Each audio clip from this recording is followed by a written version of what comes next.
Hello. Welcome to our department seminars. And today we have two guest speakers from the US on the 4th of July as well. Yes. So our first speaker will be Sarah Blackwell from a postdoc fellow from University of Virginia. And before that, I think you worked as a postdoc at MPI, Max Planck Institute in Bonn, and also before that, graduate PhD from University of Georgia. So Sarah is working on low-dimensional topology and knot theories, pretty much. And she also has some YouTube video, submitted, about the gerrymander and interesting stuff if you want to check it out. But anyway, without further ado, let's welcome Sarah.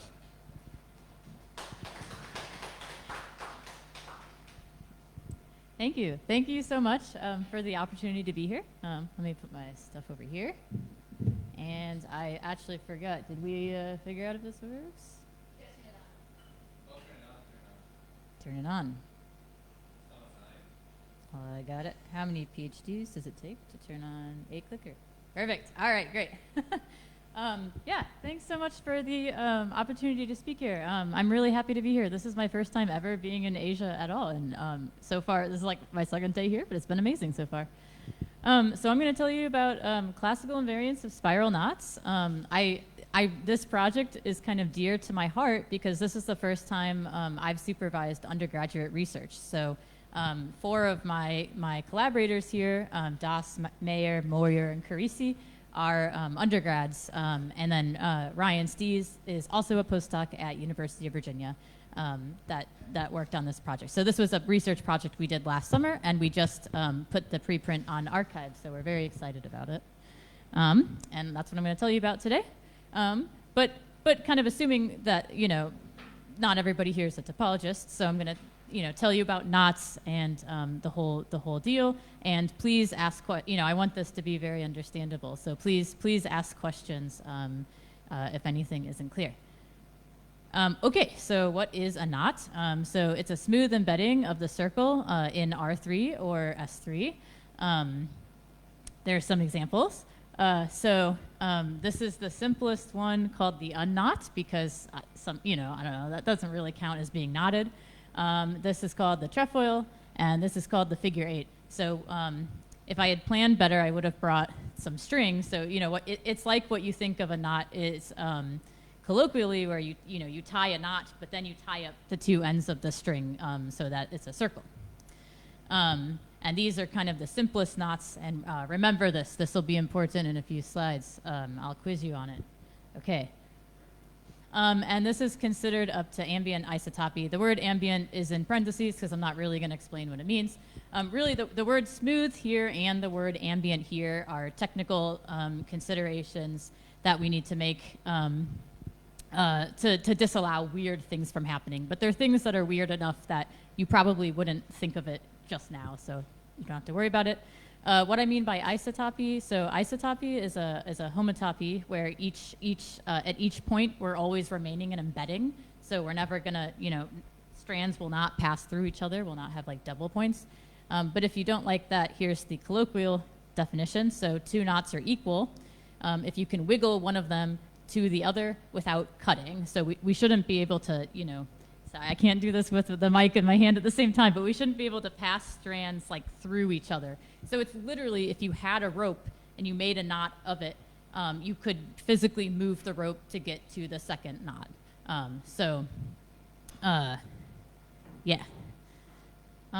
Any questions so far?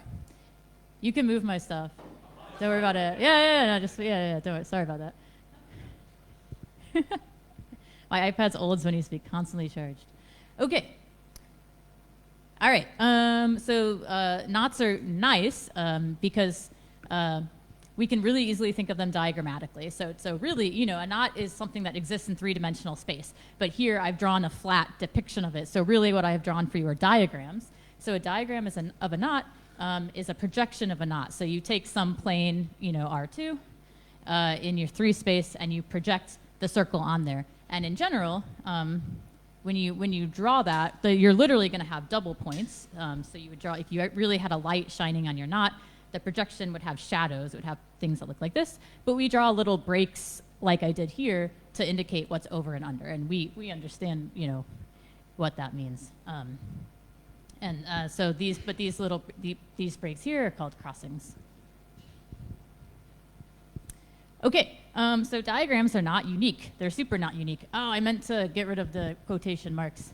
That's okay. I had the quotation marks because I originally, no, it doesn't matter. I'm not going to explain that. Okay. So my question is, I have 3 knots on the slide. So far I've only told you 3 knots. I've told you the unknot, the trefoil, and the figure 8. Each of these knots is one of them. Well, maybe not. They could appear more than once. But I'm going to ask you which one do you think it is. So for this one, which knot do you think this is? And it's kind of loud up here with the fan, so you're going to have to yell. Unknot. Okay, this is the unknot. You can imagine if you had this made out of string, you take this little thing and you untwist it, and it looks, the crossing goes away. Okay, this is a bit harder. You probably won't be able to really know unless you already know, but you could guess. Which one do you think this is?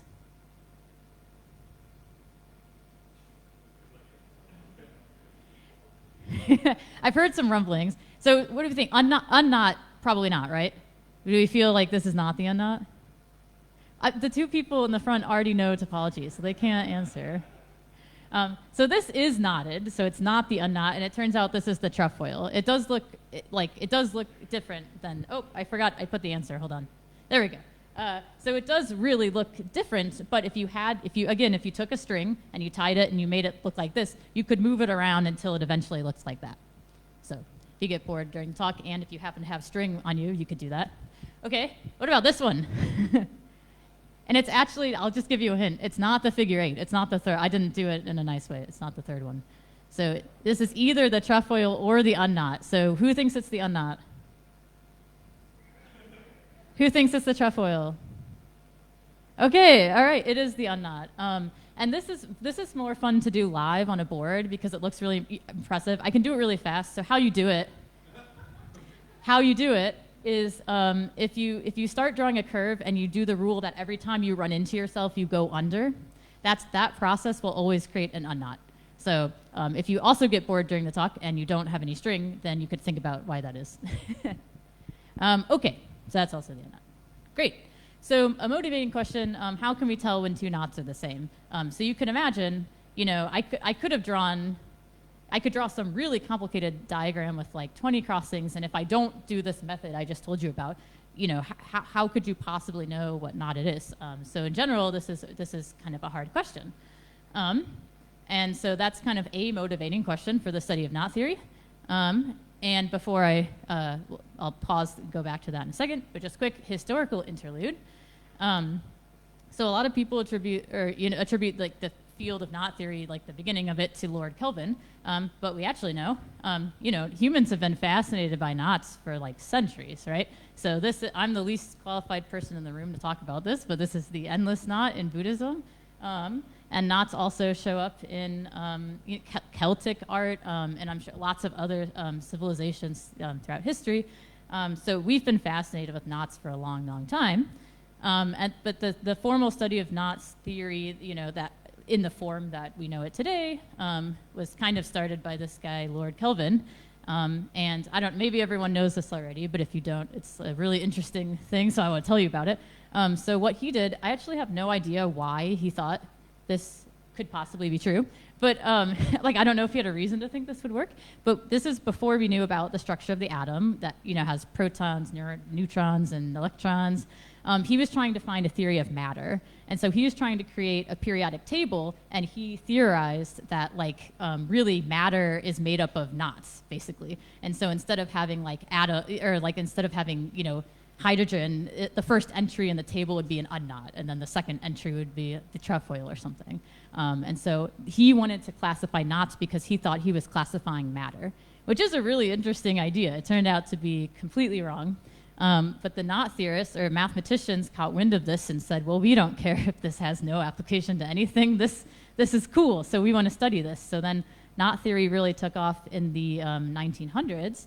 And then what I think is really interesting is that it turns out years and years later, we now know that knot theory actually does have some really interesting applications to chemistry and biology. So, you know, when you're looking, I think this is like a strand of DNA or something, but you know, when you're looking at DNA, you know, folded up in your body, it's all knotted, but that global structure of how it's knotted can be really important for scientists to study. This has to do with like protein folding and stuff like this. So this is not what I personally studied, but it turns out that there's lots of like real world applications for this stuff after all, even though like the initial conception of the field was like a real world application that turned out to be totally wrong. Knot theory is also really important just in the study of like low dimensional topology in general. So I actually don't really think of myself as a knot theorist. I study kind of more higher dimensional, like four manifolds type stuff. But knots are kind of like really basic building blocks for the study of higher dimensional stuff. Sometimes like you can construct higher dimensional examples by taking a knot and doing some kind of process with it. And it can be important to understand families of knots that like exhibit certain properties really well, because that could help you construct some example that like, has some property that you want. So there are people that study knots just for the sake of studying knots. And there are people like me that more often kind of use knots to do other stuff, although this project is solidly a knot theory project because it's kind of easy to introduce to undergrads. You can kind of hit the ground running. Okay, so sorry, I feel like I'm speeding through stuff, so let me just pause and see if there are any questions so far. Try to slow down a little bit. Cool. So back to our motivating question, how can we tell when two knots are the same? In general, we use things called knot invariants to help in this endeavor. So an invariant is some quantity. It could be a number, it could be yes or no, it could be an algebraic thing like a group, but it's some quantity that, you know, if you calculate it using different diagrams, maybe it's a diagrammatic thing, it's going to be the same every diagram. So if you have two knots, you know, two pictures of two knots, and the invariance, that quantity is different, then you know those things have to be different. So it's some kind of tool for telling knots apart. Here's kind of like the first invariant you run into is crossing number. So knots are classified via minimal crossing number. So you can always make the crossing number higher. So if you remember that the kind of 8-shaped unknot that I had, I had a little twist in it. So you can always take part of your knot and twist it and just add more crossings. But there is some smallest number of crossings. And this is actually how we tabulate knots. So here's the first three are the ones I showed you already. So that's the unknot, that's the trefoil, that's the figure 8 knot. And so the biggest number, I don't know if you can see it if it's too small, but the biggest number is the number of crossings, and then the little number is just an index to categorize it. But you can see that the number of knots you have, the number of different knots you have for each crossing starts to grow really fast. So we have 2 with 5 crossings, and then 3 with 6 crossings, 7 with 7 crossings, I guess 9 with 8 crossings. I guess this table isn't big enough, but once you get into 9, 10, 11, it starts to grow really, really, really fast. And yeah, so minimal crossing number. So, okay, yeah, another thing I wanted to say, so kind of like a cheap way to make an invariant is to do something like take the crossing number and then just minimize. So just say take all diagrams and take the smallest value.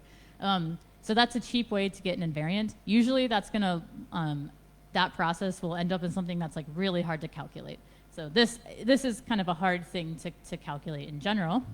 So it's not a super good invariant. It's also not a good invariant because lots of different knots have the same crossing number. So, there's like 9 knots that have crossing number 8. And so this crossing number wouldn't tell those knots apart. It would tell this knot apart from this knot because this has 7 and this has 8, but okay. So then what are some other invariants? So I'm not going to like formally define all of these, but I'll just kind of talk about some of them. So crossing number is the one that I just said. Another one that I won't come up again, but I brought it up because it's topical, is unknotting number. So unknotting number is, so let's go back. So say you take a diagram of the trefoil.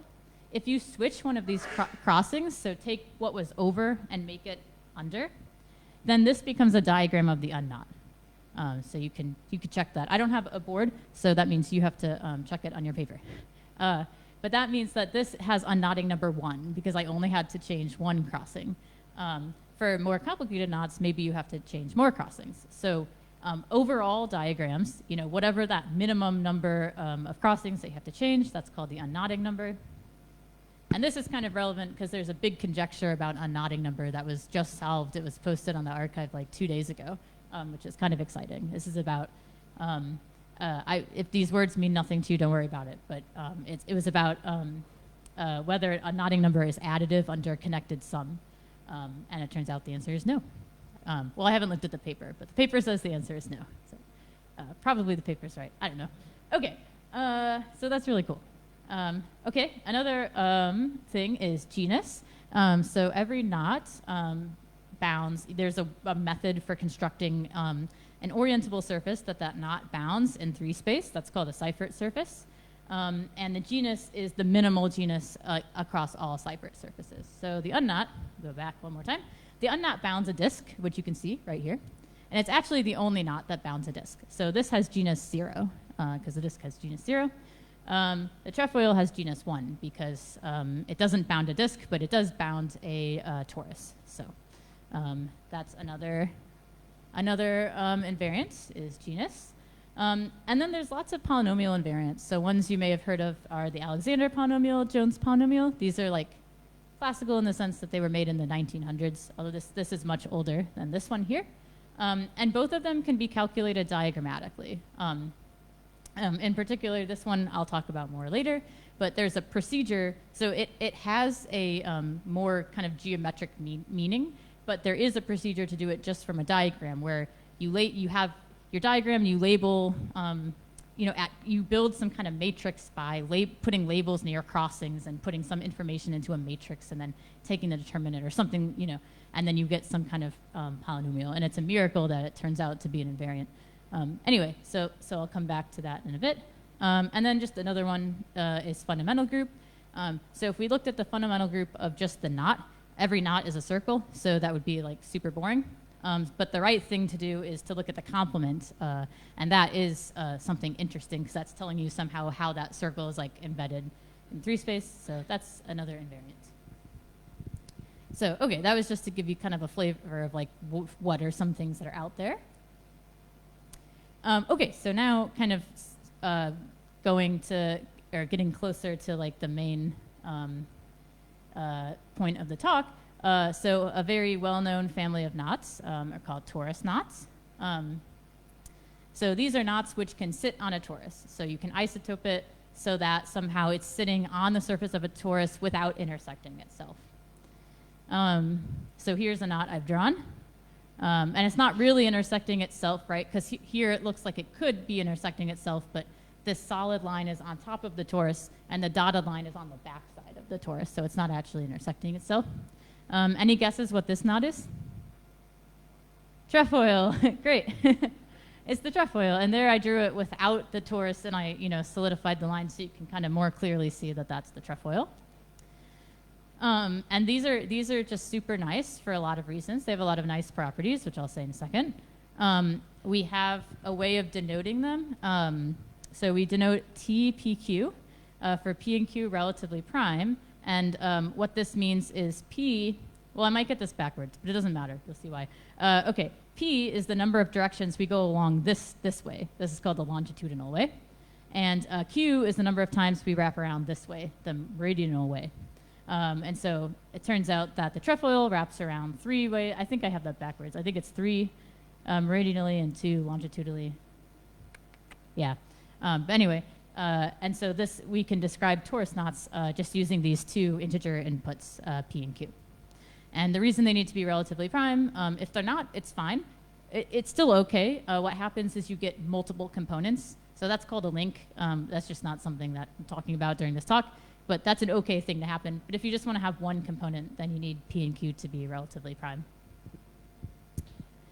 Okay, cool. Okay, here's just some facts about torus knots. This one I think I kind of hinted at this on the last slide. TPQ is the same knot as TQP.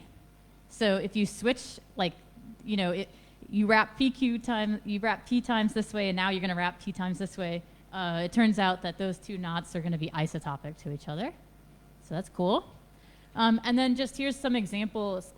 It's nice that we can represent it in this easy way. Because this family is kind of so uniform, there are lots of invariants that we can just get a nice expression for. So that's kind of the point of this slide. So the crossing number, here you go. I mean, again, it doesn't matter exactly what it is. I'm just trying to impress upon you that it's something in terms of P and Q. The unknotting number is 1/2 P minus 1 Q minus 1. The genus is 1/2 P minus 1 Q minus 1. And the fundamental group has this nice presentation there. So the point is this is kind of a really nice family of examples, and they can be used as building blocks to construct, kind of like I was talking about. If you want a knot that exhibits certain properties, maybe sometimes you might look to this family if it satisfies various things. Any questions so far?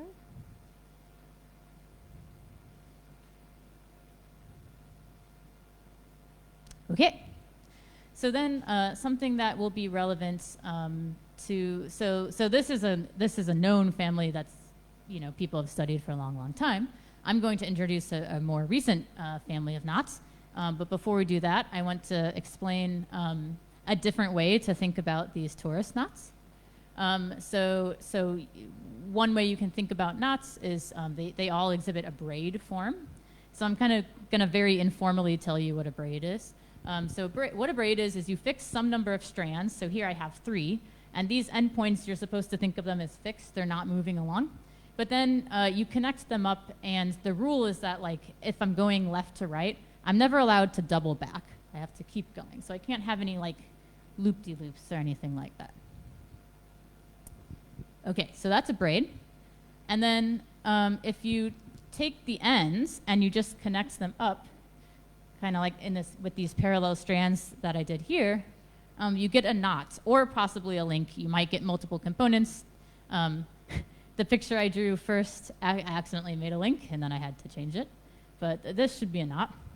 And I should have written this on the slide, but the point is the other direction is true as well. So every knot admits a braid representation. I can always I can put a knot, I can always isotope it so that it looks something like this. And these are cool for many reasons, but one nice thing is that we can kind of really nicely we can kind of algebraically represent what's going on here. So here's how we do it. So I'm going to say sigma 1 is the braid where I just take this first thing and I go over the second one, and then I do nothing else here. And then sigma 2 is I do that, but with the second strand, and then I do nothing else. And in general, sigma I is I take the ith strand and I go over the ith plus 1 strand. And then I have inverses, which is the same thing, but now the crossing is switched. So I'm taking the second strand and going over the first strand, and et cetera. And the inverses is what am I trying to say? Hinting at there is an algebraic structure here. I won't go into it, unfortunately, for time, but there is a group structure going on here that you can make out of these things, and that's why the notation is there. But I'm not going to go into that. I'm just going to use this to describe a knot. So how this works, or a braid, I guess. So you can think of a braid as being built by these little pieces. So every crossing, so we kind of break it up so that we go one crossing at a time. So bum, bum, bum, bum. And then we describe it using the right little sigma. So this first is sigma 1, because we have this strand going over that. Then we have sigma 2 minus, because the third strand goes over the second strand. And then, et cetera.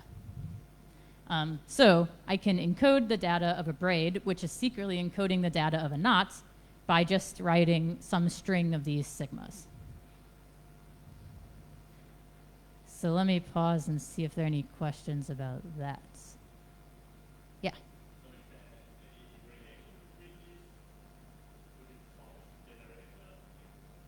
There are, yeah. So in the braid group, there are relations. Like you can do things. Can you see any obvious ones here? Yeah, there are certain things you can do. Like sometimes if you have two crossings on strands that are far away from each other, you can change like the height of them. So yes. And there are certain relations too, depending on like if you want to describe when two braids are the same versus when two knots, when two braid closures are the same. Sometimes you have to add in more. But yeah, so there's a whole theory underlying all this stuff that I'm not quite going into. Any other questions?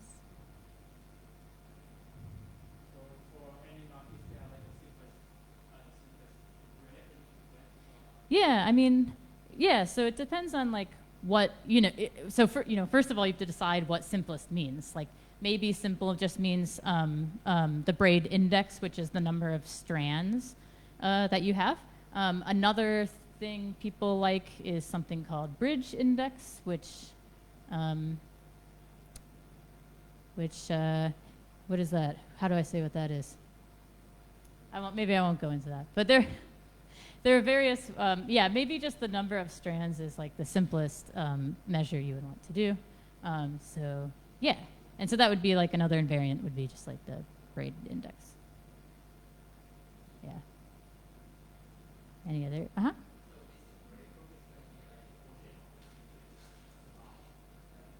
Sorry, I heard braid group quotient. Probably. So the question is the braid group the quotient of the symmetric group? Pudipong's nodding.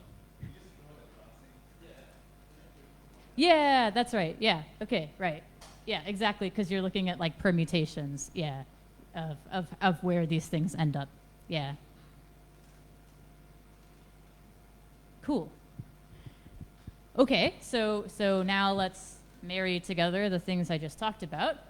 So torus knots admit a really nice description as braids. So the torus knot TPQ can be described by take sigma 1 through sigma p minus 1, so that's how many strands you have, and then repeat this q times. So what that's saying is we first do sigma 1, so we put this over this, and then we put it over the second one, and et cetera, all the way to the end. And so that's one iteration of that is this, and then we repeat it q times. And that gives you a braid version of the torus knot TPQ. So in this example, this is T43. So again, I didn't connect it up, but I would have to, if you connect up all the little thingies, then you get a knot. Okay, so now what I'm going to introduce, so this is really the thing we studied in this project, and we didn't come up with this. This was a paper by Brothers et al. There's like 7 authors on it. But this is a more general family of knots called spiral knots. So what you do, so now there's 3 inputs. There's the p, the q, and then there's also an epsilon, which is a vector that has p minus 1 entries, and each entry is either plus or minus 1. And the braid form is almost exactly the same. It's just now I have these powers that are each allowed to be either plus or minus 1. And then you repeat it q times. So what changes is that some of these crossings are allowed to be negative. So I switch the crossing, but then I still repeat it a certain number of times. So in this example, this first crossing is negative, then it's positive, and then negative again, and then I repeat it 3 times. So this is a generalization of a torus knot. So it's still, in general, you wouldn't expect it to necessarily sit on the surface of a torus because this crossing kind of messes up. But it's not clear that maybe you could take this knot and rearrange it so that it could sit on the torus or something like that. So I'll get back to that later. And then these spiral knots are a subset of a much broader family of knots called periodic knots. So periodic knots are knots that admit a braid form where there is some kind of repetition going like this. So anytime you have this repeated behavior, that's a periodic knot. But this is a really specific kind of periodic knot because I'm demanding that we have first sigma 1, sigma 2, in order. So, I mean, you could ask, are all periodic knots spiral knots? And it turns out that the answer is no, but that's not maybe immediately obvious. Okay, so before we started our project, there was not so much known about spiral knots. There was the original paper in which it was defined, and then there was a follow-up paper that studied an invariant called determinant of a specific family, of some specific families of spiral knots, but not so much known about them in general. And so my students and I carried the torch forward, I guess, and did a bunch of stuff. Oh yeah, I forgot I put this on here, and this is probably hard to read as well. The point is not necessarily to read it, but just to know that it's there, and you can look at my paper. So this is just a table of low crossing number spiral knots. So they just classified for very small spiral knots what knots can show up as them, and you can look in our paper if you want to see this in all of its gory detail. But yeah, so the main result of our paper, so one of the invariants I mentioned earlier is called the Alexander polynomial, and we found a nice kind of closed, or a nice recursive formula for the Alexander polynomial. I say nice, but it's not nice enough that like I will show it to you. But it is nice enough that you can like figure out some consequence. You can take the formula and learn some consequences about spiral knots from the formula. So I won't show you the formula, but I'll show you on the next slide just like some stuff that we learned about spiral knots in comparison to torus knots and periodic knots. So kind of just as a recap, so torus knots are a subset of spiral knots. Spiral knots are a subset of periodic knots. And you could ask, are they strict? Like, could any of these be equal signs? And the answer is no. And so I'm about to put a whole bunch of stuff on this slide. Things that I have circled in blue are things that are like consequences of our work. In some cases, it's not, like our work is not the only way you can show it, and I'll explain when that is. I think now is one of those times. But for example, the knot 5-2, so that was one of the two knots that had minimal crossing number 5.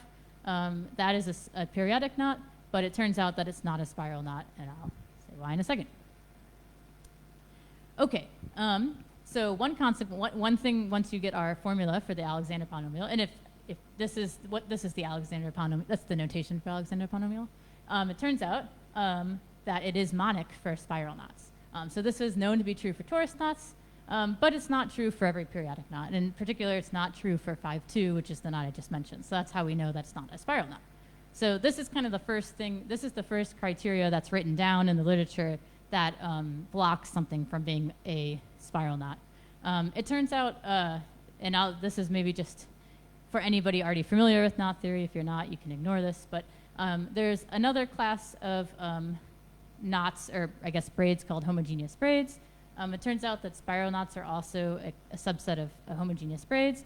It turns out homogeneous braids are fibered, and knots that have homogeneous braid closures are fibered. Fibered knots have monic Alexander polynomial, so you can also get that way. But this wasn't like written down specifically for the context of like spiral knots or anything previously. But okay, then this is the genus that I talked about. The three I'll explain in a second, but we already knew that torus knots have genus 1/2 p minus 1 q minus 1, and it turns out that spiral knots have the same genus. For periodic knots, we don't have like as nice of a formula because periodic knots in general are hard to, we don't have inputs as simple as p and q, but there are formulas due to Edmonds that gives you some bounds, and we proved this as a consequence of our Alexander polynomial formula, but you could also look at the work of Edmonds and prove it that way as well. Okay, something I haven't explained yet is the four-ball genus. So what this is it's the smallest genus of an orientable surface with a knot bounds, but now you think of that surface as being in the fourth dimension. So in general, that genus could decrease. And if this genus is 0, that's what we call a slice. That means the knot is slice. But it's known that no torus knots were slice. So we were wondering if we could have slice spiral knots, and the answer is yes. The knot 10-123 is a knot that is slice and it's spiral. This was known already though. And yeah, so same with periodic knots. Okay, this is one of my favorite results. So I told you earlier that TPQ is the same torus knot as TQP. And so something my students were really interested in figuring out is this property true for general spiral knots? So if you take a spiral knot, P, Q, epsilon, if you switch the P and Q and allow epsilon to be something else, could you find two different epsilons that make those the same? And the answer is that only happens when they're torus knots. So that's kind of cool. Yeah, so that's one consequence of what we did. And then this is maybe not so surprising if you know things about the Alexander polynomial, but so for torus knots, the Alexander polynomial totally classifies them. Like no two torus knots have the same Alexander polynomial. So I mean, you could hope that that would be true for spiral knots, but it's super not true in general for knots, so that's kind of a big ask. And it turns out no. So we have examples of spiral knots that are different knots but have the same Alexander polynomial. And then even if you add in, there's this other polynomial I mentioned called the Jones polynomial, but even these together are not enough to totally classify spiral knots, which is not so surprising. But so we have some examples of that in our paper. And I'm just realizing that I forgot to put a thank you slide on, but that's it. Thank you so much for inviting me.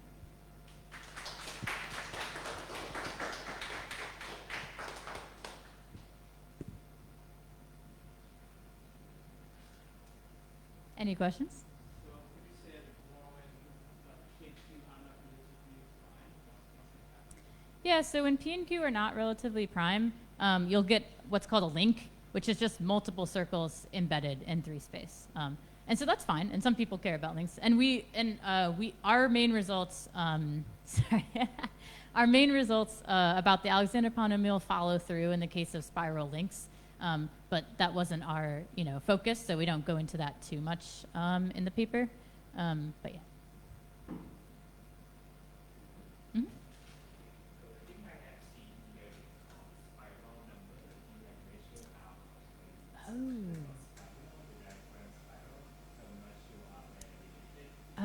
Do you know what so I think no. Well, I mean, they might be related, but not intentionally. So do you remember what the spiral number is?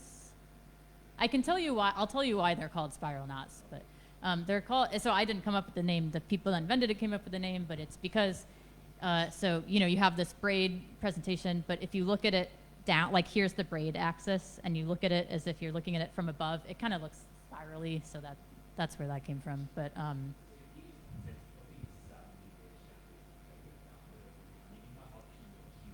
yeah, right. That would make sense. I'll have to look that up. Yeah.